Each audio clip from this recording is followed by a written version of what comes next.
Right, welcome back. Turn two terribles here.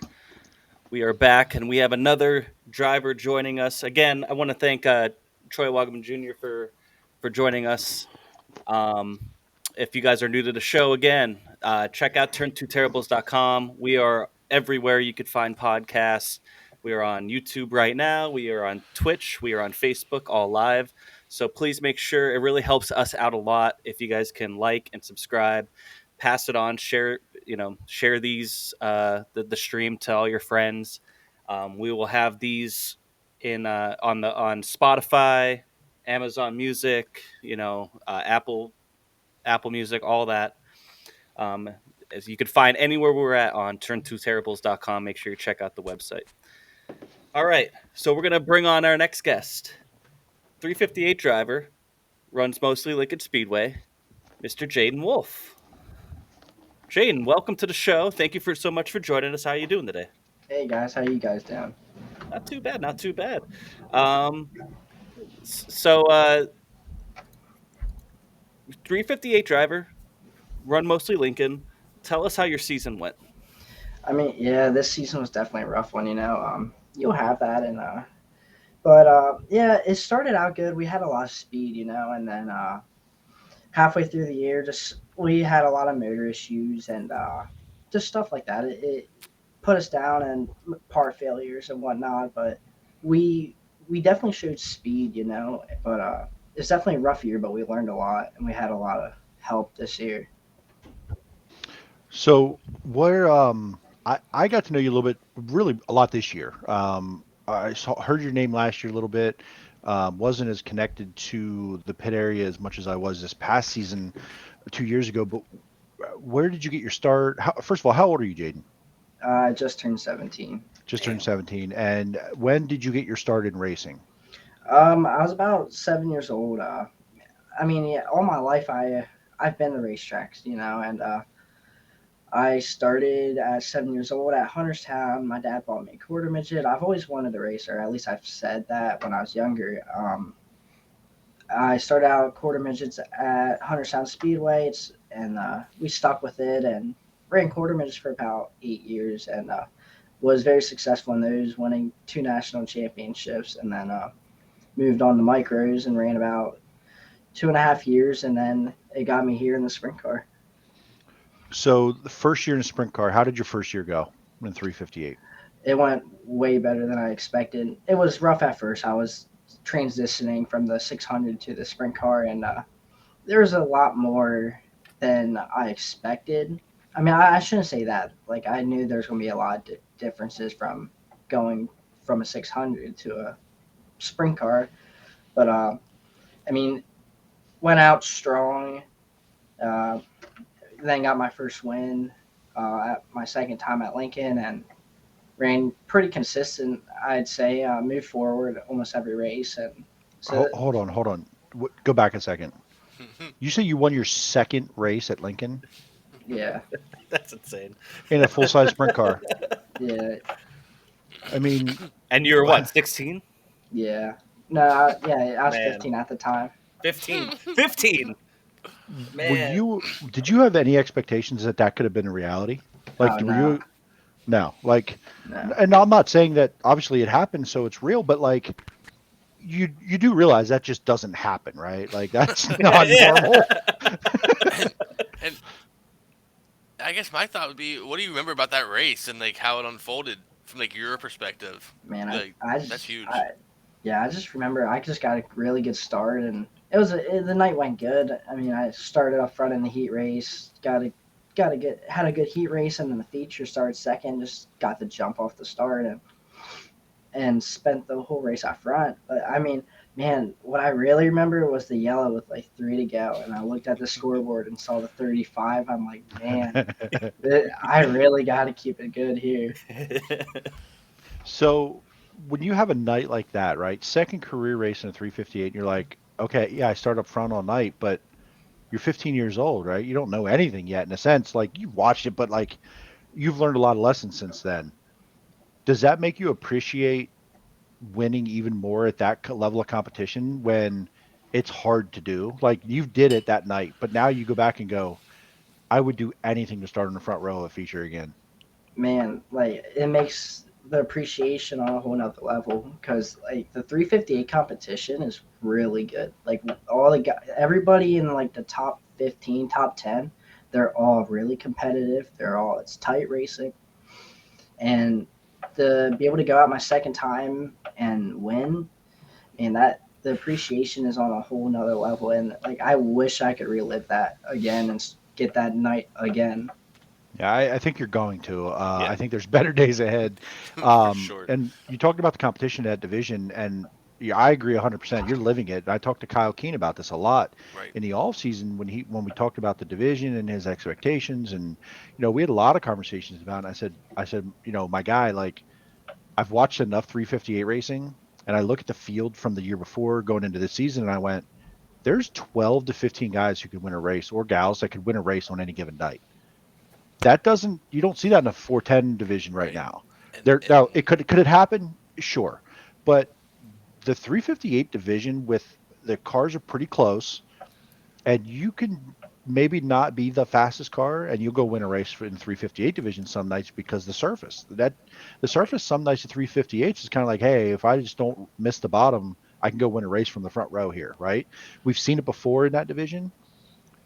It's extremely difficult, and one of the nights that stood out to me was the first night at Lincoln this season. I want to say when we talked about Kyle with it last week when he finished seventh in that night. It was his first career race in 358. But one of the things I remember is you just ripping the top. Everybody else is middle bottom for the most part, and here comes Jayden just screaming through both ends of the track on the top. And I think you got into the top five that night, I want to say. And I was like, oh, like that was different. Like you have I think a special skill set that a lot of young guys don't acquire until they have more experience, and you can run the top really well. Where did you learn to do that? You're only a second year. How many total 358 races do you have? 20 maybe. Somewhere around there. So let's say 20 races. What did it just come natural to you? Where did you figure out like I can go rip the top and feel comfortable doing this at Lincoln Speedway?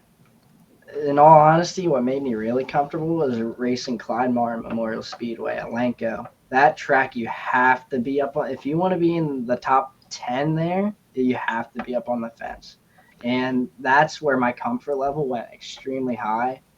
And that's like it's in a sense you just can't be scared to go up there. Like I know talking to some drivers, they won't go up there. It's just it is scary because you're hauling going into the Yeah. top of it, and you got to keep the left rear pin down because if you get tight, it'll bite you. Because like earlier this year, I went 12th to third, and I jumped the cushion, but it was no excuse. I just ran it in hard, and the car got tight on me. And you gotta keep it up. You gotta keep it pinned on the left rear, and it was just one mistake that cost me possibly a top two, possibly even a win. So just running the top at Clyde at the track of the micro track. I mean, your hands and your feet, do they do similar things even though it's a micro to a full size sprint car? Do your hands, feet, and eyes sort of do the similar things there? Did that made you comfortable pretty quickly in a 358?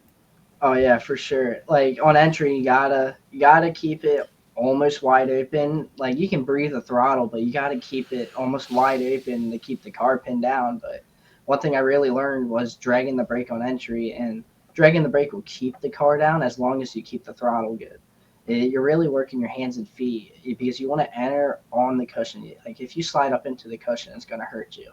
But if you can figure out with your hands and feet the time the car like entering on the cushion instead of sliding into it, that's where that Clyde Martin Memorial really taught me. Because if you slid into that, you're sliding into a wall. There's no getting out of it.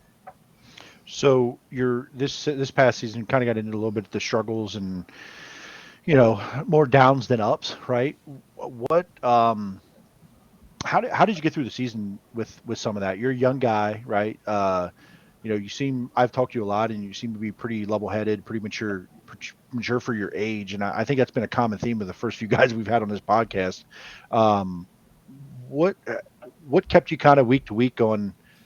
All right, let's put it. I remember a night. I'll give you an example. A night that I don't know what happened. Maybe the week before you struggled with maybe an engine or something in the drive line. Came back the next week, rolled off the trailer, and it was still there.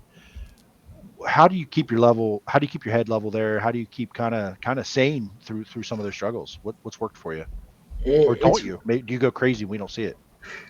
it's really hard, and I've had my doubts with myself. Like, do I even want to go out next week? Because like week after week of braking or something happened with a fast car, it's extremely discouraging, But I know, like, there's people out watching me, and there's people who want to see me do good, and Hmm. the fans and all the sponsors and people behind me. Like, I can't like leave them sit. And I know, like, next week's a new week. Something can happen. I can go out and win. And you're like, I never knew that. It's a new week. So I knew if I just kept my head straight and kept pushing through, something's good eventually going to happen. And who helps you with some of that encouragement? Kind of pushes you to that mentality. Do you kind of come to that on your own, or who's really close with you that helps you with that? My dad, he's really good with keeping my head straight. I know there's nights I'd get out of the car extremely frustrated and really upset with myself or just how the night went, and he really he keeps me in line because like he said, people don't like seeing drivers freak out after a race. Like, that's not a good look on you. And I knew if I just keep my composure, like, people will look at that, the maturity, and my dad really helped me. And then after a rough night, I'll have sponsors and whatnot message me saying, "Hey, bud, you're good. And just keep your head up. Just go out next week because it's a new week." Yeah, I love that, and I think I think in the infield one night maybe at Lincoln I ran into you at the concession stand.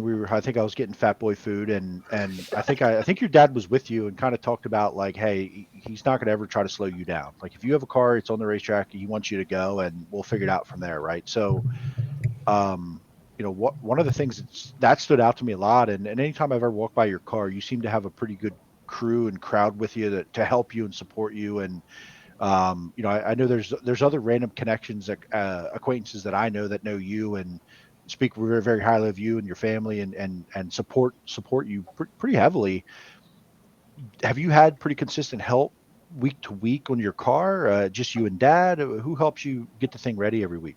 For the first, pretty much the whole year, we had Steve Clayball help us a lot, and he taught us a lot, and like maintenance to setup to like just how to keep your composure. Like, we had a really tough year, but like he's taught us a lot.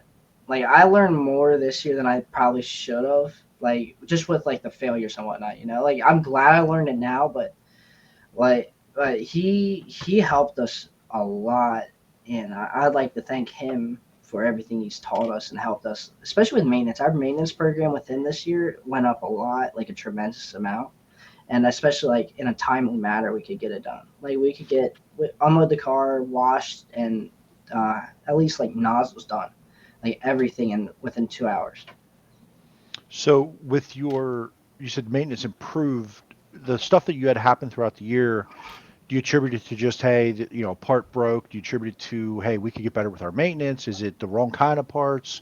Well, what kind of just dumb luck? What do you kind of see as was there a trend that you found throughout the year, or was it kind of like it was just random thing every darn week, and we're putting it behind us and moving on? Yeah, that last thing you said for sure.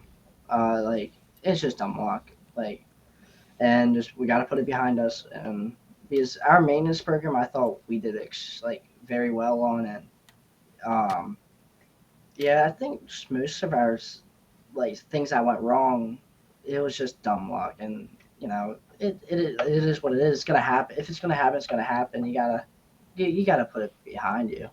Yeah. I agree. You have a lot of racing left to do. So, like, these years will happen. I mean, I think no matter you look at any any race car driver who's been around for a while, I think that they've had seasons like that, and it doesn't speak to your ability, your driving ability, or your ability to go finish quality finishes. I think parts are part of the game. So, um, Jimmy kind of when we started to talk about Lincoln. But I think you ran Williams Grove as many times as they had races for the most part, unless you couldn't get the car there. Am I correct on that? Yeah, we ran Williams Grove every race we could get. Well, we did run every Williams Grove race this year. You had some good runs, right? Did you have some good runs going at least? I mean, it's kind of like Lincoln, but well, how'd your season go up there? It went fairly well. I finished second to Derek Locke.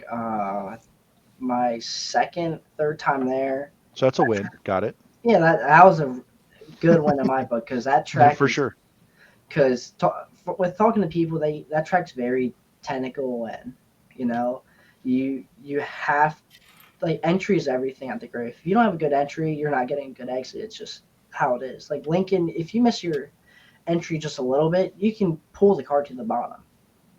But the Grove, that track was just so technical and um, with the entry, I felt like that track suited me very well because you could run it in deep, and if you could get on the brakes quick enough and smooth enough, it will hold the car. And I had a few good runs there, but at the same time, I've had part failures there too. It's felt like the bad luck just followed me wherever I went. For sure. I don't think you could escape them this year. So you talk about Williams Grove and just being technical yet be able to drive the car hard. Where does that balance fall there for you? Like you're a guy, we just talked about ripping the top, and you're a hard charging type driver that I see you as. First, do you agree with that? And second, how do you find that line between that aggressive and also technical at the Grove? I mean, I've pushed that limit multiple times, and it's hurt me a lot. But I'm young; it's gonna happen. I'm Yeah, that's still how you figuring out. find the limit, right? Yep. Yeah, yeah. I found my limit a few times, and I towards the end of the season, I didn't worry about winning or moving. I really just wanted to finish the race. That's because I haven't finished a lot of features this year, and it like I mean I've only missed probably like two or three features, but in my books, like as a racer, you want to finish every feature, like it don't like win or lose, you want to finish the race regardless. And uh, I mean it's killed me a lot, the because of pushing it hard, especially on a dry slick track. Like after the 410s, we some nights we don't get a good track, and it's really killed me because I like when the tracks has a big cushion. There's two lanes, but after the 410s, you just don't get that sometimes. It just gets real slim and rubber around the bottom. And, I'm almost glad that happened because it taught me a lot of throttle control, brake control, and just car control in general. When you're going down to straightaways, Williams Grove, does it feel as fast as it looks as a spectator? No, it feels like slow motion. I Is that honestly right? feel like Get out of here. I feel like I I'm believe it. honestly I feel like I'm going faster at Lincoln than I am at the Groove. I mean, that Everything makes some happens a lot sense. quicker. Yeah. Yeah, I mean, you've heard years and years that Bristol feels fast, right? They are going fast, but the confines kind of give you that feel, jet fighters in a gymnasium kind of thing. But like I watch even the 358s at Williams Grove, if you're standing still and at the bridge or off a two, and watch you guys go down the backstretch, you guys are hauling ass in a 358 even in my dumb guy opinion. But I was curious about that because I think that I would imagine the loads on the car are quite a bit higher on entry to Williams Grove just because you have that wing speed and you just that overall speed. Was that a different sensation the first time you felt that in a big car? Oh yeah, like the 600s, we didn't have a lot of load on the wings and whatnot, but the sprint car on entry, man, that the wing's huge. It puts a lot of pressure on that car, and we're running a lot higher speeds, so that downforce is crazy on entry, especially at the Grove. I mean, I've unloaded the car at the Grove by getting off the gas real hard. I've done that at the Grove before, and man, it kills you. It wants to get tight, it wants to push the front end, or it plants the front end and it wants to spin the car. And you just can't unload the left rear. What really anywhere. What does your 2023 look like? What do you got in front of you? Currently we're building a new car. We're gonna try some new stuff out. Because my car last year we ran really good, but it's New Year, we want to try stuff new, and we plan on running every Lincoln race, every Grove race. Not sure if we're gonna travel around or not. depending on the prices of because I saw the tires went up again, and with all that stuff happening, it's getting expensive. Racing in general is expensive, but we have really good sponsors behind us, and we're gonna most likely make every Lincoln and Groove race that we can. And Um, I only have one request, and I'll let these guys because I talk too much. Can you keep the car white? Oh, Oh Oh no! boy. man, that's Another a guy changing their spoiler. white car to something else? Like you don't have to tell me, but man, that car photos so well. Just for me personally, man. selfishly, that white just goes I bop. just want I to mean, point look, out this might be come the on. first one. This is our first Oof. guest that maybe hinted a change is coming. Oh man. Man, you put that out. You spoiled that. I was I don't know surprised. anything. I'm We just don't know listen. nothing. I don't know anything. We don't. I honest to God don't know. But But listen, every if you guest we want us have to help on, you promote it when it comes down, you let us know. yes, But any guest that comes on here before they have a reveal of their 2023 car, we're gonna ask this question. I don't Yes. want to. Don't spoil anything. we just But know it's not there white you go. anymore. Keep There it you go. white. Keep it white. Come on. She I gets it. don't know. She gets it. All right. So 2023, you're gonna be back at it here, Lincoln Williams Grove. Um, did you set goals for 2022? And obviously, probably didn't accomplish a lot of them with the season it went. And are you going to set goals for 2023? Definitely. I always set goals for myself every year. It's a good thing for a driver to do. I think everybody should do that, regardless whether you're racing or just in life. Um, Last year my goals were I wanted one win, but possibly more. Well, obviously every driver wants more, but one win's a good start. It's my first full season in a sprint car. I wanted one win. I wanted multiple top tens, top fives. I just wanted to be up front. I wanted a good year. I didn't want to junk a car, which I did. I did succeed that goal. I didn't junk a car, That's good. but not gonna wood, it can happen to anybody. It happens. It's racing. It's gonna happen eventually. But my goals for 2023 is almost the same as last year because last year just wasn't a good year. So this year I'm probably just gonna keep the same goals. At least get a win or two. I want to finish races. That's the huge goal. I just want to finish a race this year. At least most races. Chris, Jimmy, what do you got? Uh, Beyond 2023, are 410 something that you maybe, or is that something like a goal way down the line that you want to get into? Oh yeah, for sure. That's every sprint car driver's dream. They want to get a 410. That's where people really see you. Um, like Cam, he had an extremely successful year, and it landed him in the Trone car. Like, I mean, that's huge for PA. The Trone car is one of the best known names in PA racing. Yeah. And that's definitely the goal. Me and my dad have talked about it. Just see where we got to see where this year gets us. And definitely gonna hopefully try and get a 410 eventually, but it's just where the cost is for a 410 right now, a competitive one. It's crazy. It's like it's so crazy with the prices. So yeah, 410 in the future for sure. I want to travel. I want to. I definitely want to venture out a little bit. Like if you talk to any driver, like their goal is they want to travel and race. That's Yep. they want to make racing their living. That's what I want to do. Is there like a list race that you definitely like, one that you want to definitely check off? Man, probably the National Open, the Dirt Yeah. Classic. But It's 3 man, votes. oh yeah, I just saw this Eldora Million. If that stays on every Yeah, year, man, that would be a good race to win. Hell, that's true. drop a 410 in there and just go rip it next July. What do you have to lose, Oh right? yeah. Like, uh, the only question I mean, Jimmy answered, took one of them. The other one would be, outside of racing, what do you like to do? Like, what are some of your fun activities to kind of break away from the high tension of a season? Well, if racing don't work out for me how I wanted to, definitely welding. I take a lot of welding classes in school and whatnot. I love welding. And I'm always out hunting, fishing. And I enjoy my time, and then friends and family. I enjoy keeping myself with them, But definitely, I enjoy welding a lot. Welding can get you in good places. You Yeah. know? Even if race doesn't work out, that's going to keep you probably in the industry. So No, yeah, Yeah. for sure. that's just pretty awesome. I mean, the hunting fishing stuff has my attention, so I'm all about all that.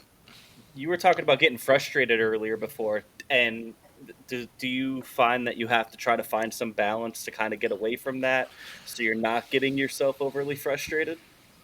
I mean, yeah, I know there's a few times this year I really lost my cool. I didn't really want to talk to anybody. I needed to I needed to just stay with myself because I mean, like racing is an extremely frustrating sport. Um, and I mean, there's times I've been so mad, but I've never got asked that question before, so that's a new one. But I mean, I don't even know how to answer that, to be quite honest with you. But yeah, I don't know. So I'm going to play dad for a second. How are the grades? They're probably the best year I've had. I've really focused academically this year. Like, I mean, I'm not a straight A student by all means. I'm, but B's and C's, they're not good. B's and C's are my average right now. And listen, and the reason I ask that question is because we're here, we have a good time with it. The guys we've talked to so far have careers and families, or getting started in some of those things, and yours priorities. We're here talking about racing, but your priorities lie in Right. making yourself a good adult, discipline, get your education, do what you got to do, and racing will happen. And we look forward to seeing you at the racetrack, and that's how we know you. But ultimately, that's a second fiddle to real life for a lot of people. Very few people that we are going to probably interview in the short term are going to do this as a career. So ultimately, what happens outside of racing is more important than racing. So I'll play dad, and I don't want to see you at the racetrack if the grades aren't good, my guy. So uh, Yeah, make All sure you right, keep I that under JZ, control. resident no yeah. fun guy. Yeah, he has a limit for me. I can't have grades under 75, which Good, that's fair. That's fair. 75.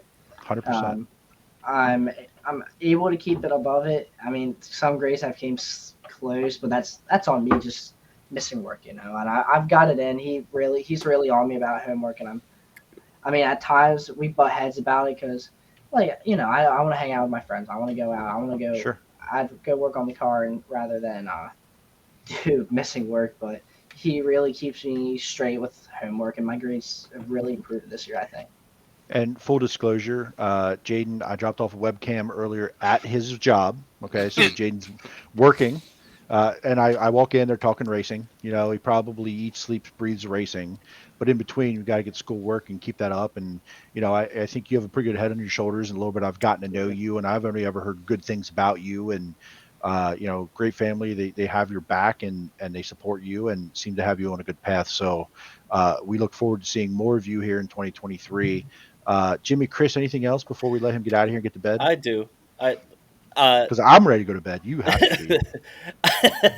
so you do a little bit of iRacing. We've raced with you a little bit, and also Troy. And you guys both said something tonight about staying committed and keeping it on the left rear. Me as as an aspiring cartoon racer, is that something that could help me out on iRacing?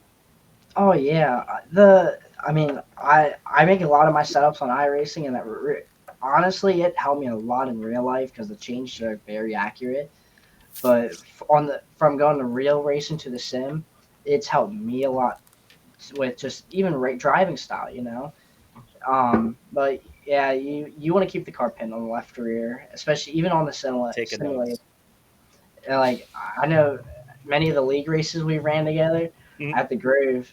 I when it gets really slick and I mean I'll find there's times I find myself on the bottom, but if I can keep it on the top and keep the car down on the left rear, and I try so hard to just get up front, and I racing frustrates me sometimes because I seems like I have dumb luck on there too. Well, actually, I was going to ask you that. Did you wreck more cars in iRacing or real life this last year? Oh yeah, The top iRacing rope.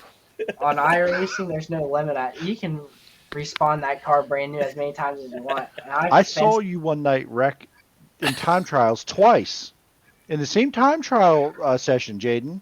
I Oh was my! watching you. You wrecked on the first lap. You reset. You came back down and wrecked on the next one. Yeah, I was at the And you grave. promptly exited and went did something else. Oh, I want to no, point out, Jaden made a really brilliant point that my cartoon owner Dakota makes. You can wreck all you want. You can just get a new car and go do it again, which is why I do that instead of getting a real car. Chris has wrecked enough that he's lost a ride Yeah, it's in And true. got a new iRacing. ride. I got fired from my own ride, and then Yeah, D-Tune hired me for his ride. that should tell you a little bit about him. Is that Yeah, you're getting fired from a cartoon ride. in Yeah. my own cartoon car. Figure that The one out. bar is not set very high for Chris over there. yeah, Uh, Real low. Jaden, who's some people that support you? Shout out some of your sponsors. Even if they're not coming back in 23, you haven't figured all that out. Who helped you in 2022 even get to the racetrack? yeah. I'd like to thank like H&H General Excavating. They've helped me a tremendous amount this year, and he's really helped me keep my head on my shoulders. Karma Industrial Services. He's came to the track multiple times, and he supported me. He's on a few other cars like Tyler Ross, and he's a really good guy, and he's helped us a lot with our motor issues this year. L&M Tire and Wheel, like that one race, he's helped me.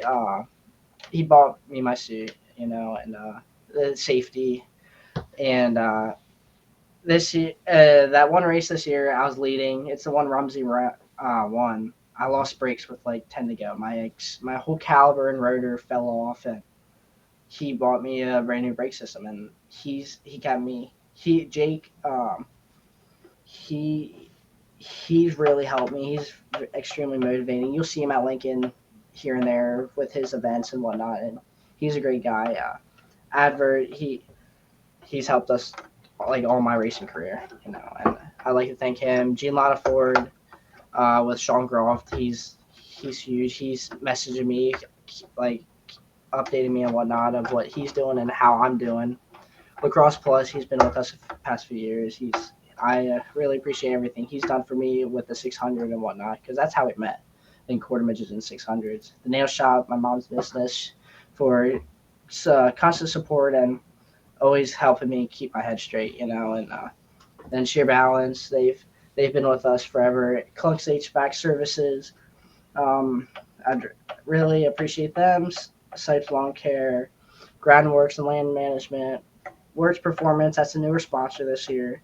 He's actually my neighbor. That's how we met, Nice. and he saw the issues we're having, and he's a drag racer, and he knows how it feels to have issues.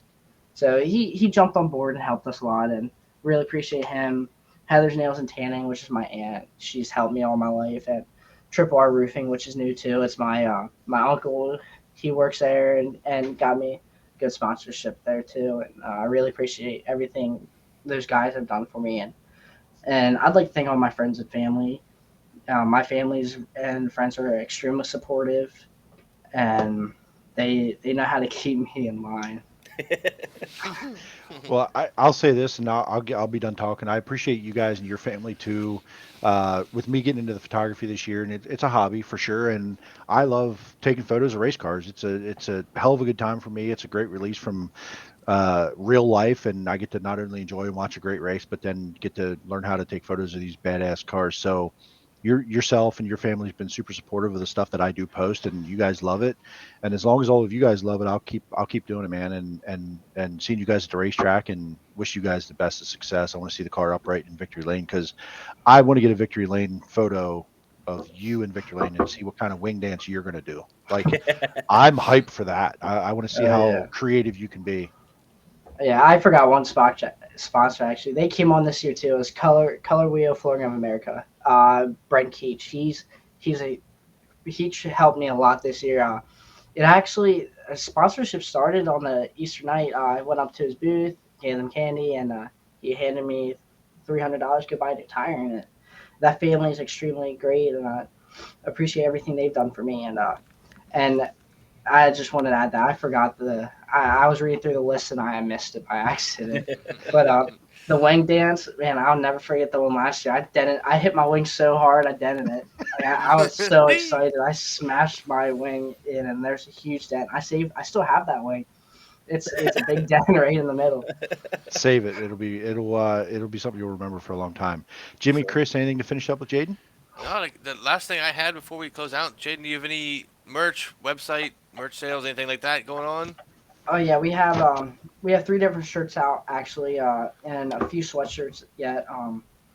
We have a standard, and then which is just a standard black or gray, sorry, and then a gray and black with a card on it, and you can get them from contacting us on Facebook at Wolf Racing or at the track. We always have my mom's always out sitting with the shirts, or one of my aunts, and you can get them there. Awesome. Per- Awesome. Perfect. I'll share that out when we do the social stuff when we get this all broken down. So that's all I had. Thank you, I appreciate it. We appreciate you coming on, spending some time with us in your busy schedule, man. What you're doing to balance everything. I can't even do that as an adult, so I definitely tip my cap to you. And I really am excited to see what the future brings for you, and we'll definitely be keeping an eye on you.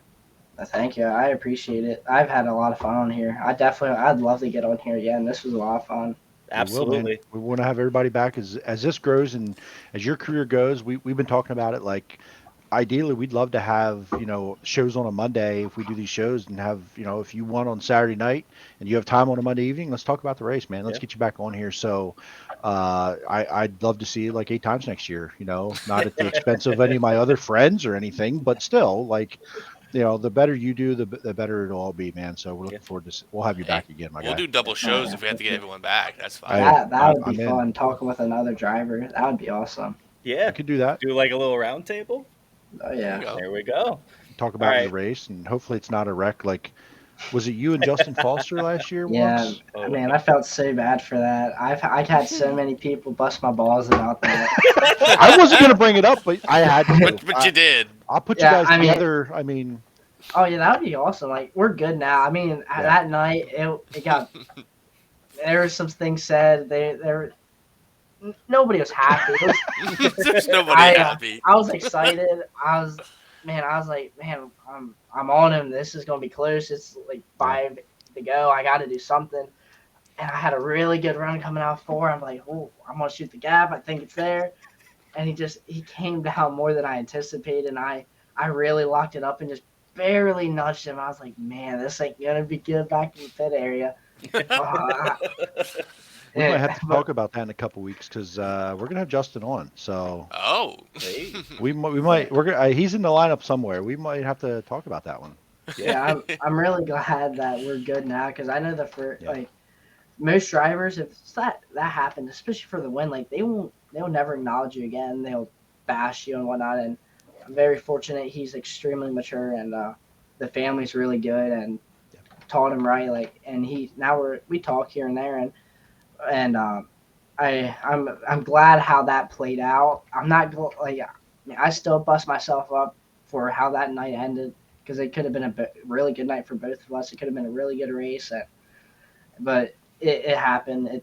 There's nothing you can do to change it now, And but I'm really glad at how that played out now. For sure. And I think in those situations, you're a young guy. He has some experience, but not tons of it.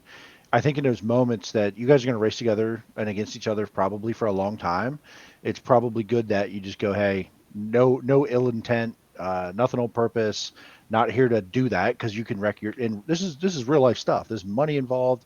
No one wants to go do that at the 358 level and tear up a bunch of stuff and spend money. So to be able to have the maturity for either party, whoever's on the winning or losing end of it, to be able to just move forward because you're gonna have to race each other a lot probably in the next Oh bunch of yeah, years. we're gonna be racing for multiple years from here on out, and um, man, I still feel bad about that night because it was a good run on both of our parts. But like I said, it happened, and nothing we can do about it now. For sure. Jayden, thank you. We'll Yes, get you sir. out of here, man. We look forward to talking with you in the future, hopefully, and good luck to you in 2023. Yep. Thank you guys. Have a good night. Thanks, buddy. You You too, too. man. Take care. See you Thank guys. you. Well, that was fun, boys. That's a good kid right there. I That was enjoyed fun. that. That was fun. It was kind of cool to see. Like I said, I brought up that the iRacing thing. Uh, they both kind of said the same thing, which I thought was interesting, and it's cool to get inside the minds of some of these drivers. No matter 358, 410, whatever, how much experience they have, it's really cool to learn some of these things. So I agree completely. And two guys at early stages of their career, but what Troy went through is what Jayden's going through a little bit. That learning and full size car, having some early success. And I think Jayden has a super bright future ahead of him. He's pretty mature for his age. He's got a good family, good support system. And he starts finishing races. You're going to see him win a lot of races. Finishing races. Some of it was obviously just talked about some of his own mistakes, some of his own learning and growing, and he's aggressive. Like where we talked about Troy earlier, kind of picking his spots and being took a little bit longer, maybe that not a learning curve per se, but a little more thoughtful in his actions at times on the track. Where I think Jayden is like go go go, and I think sometimes that might hurt him a little bit. I think, but there's also he might have shortened the learning curve a little bit of going, okay, I know where the line is, and I Mhm. knew it from the start. So there's a lot of ways to climb the mountain to winning races in Central PA, but they both have the talent clearly. Yes. Just putting Jayden, it's just sort of putting it all together, gaining that experience, and just getting me able to show up every week with a race car. And like you said, he didn't junk one. He may have had some things, but he didn't junk one, so he could at least come back and go, okay, I can put a car on the track this week. So looking forward to seeing both of them, and you can see where if Jayden continues to do what he does, you can see kind of Troy's path and where he's at. It's like this cycle of that next guy Yep. with their opportunities with talent. And I think that looking at last week, looking at Kyle Keene and Brett Strickler, I think the future's you know just as bright for both of those guys. They're going to be successful, I know it, and Kyle has to gain some experience still, but he's a super smart, educated, talented guy, and Brett has had that experience, and he drives hard, and he takes care of his stuff too. So pretty neat to see the similarities yet differences in all four of these guys that we've talked to the first 2 weeks. Yeah. I definitely think both of these guys tonight are definitely two guys that we're going to be talking a lot about in 2023. I'm excited to see what Agreed. happens with them. Chris, you got any thoughts before we get out of No, here? no. I agree with Jeremy. I think it was interesting how connected the first four guests have been and how similar once you get to talk to them how their paths have been, and I think it's gonna be a big year for at least those four. I know we have some more guests coming, but those first four, I think we're gonna definitely have them on here again. I think they're gonna have big years. Anything you want to fire off about Chris? Are you upset tonight? How you No, feeling? I'm feeling good. You got my Derek Locke shirt on. You got his Jordan Givler shirt on, and Got Jeremy, the love your. There you go, ATV. ATV Shout out. shirt I think on. that's a dirt. Shout out. All them Rich guys. So Rich Watson. Rich is a great guy. I like working with him, and thank you all for tuning in. If you wherever you're tuning Yes. in from, you're listening to this afterward. We appreciate you so much, and subscribe, follow along. We're going to continue to do more of these weekly, hopefully live. When there Yes. may be some recorded. Yep. We're figuring all that out as we go, as we're rookies to this. But hopefully, y'all are enjoying it, and throw feedback our way. Good, bad, or Yes. indifferent. We're learning. We want to hear from all of you and how we're doing. Yeah. feedback and anyone that you think we should reach out to about getting on here, let us know that too. Yes. All Yes. this is That's good.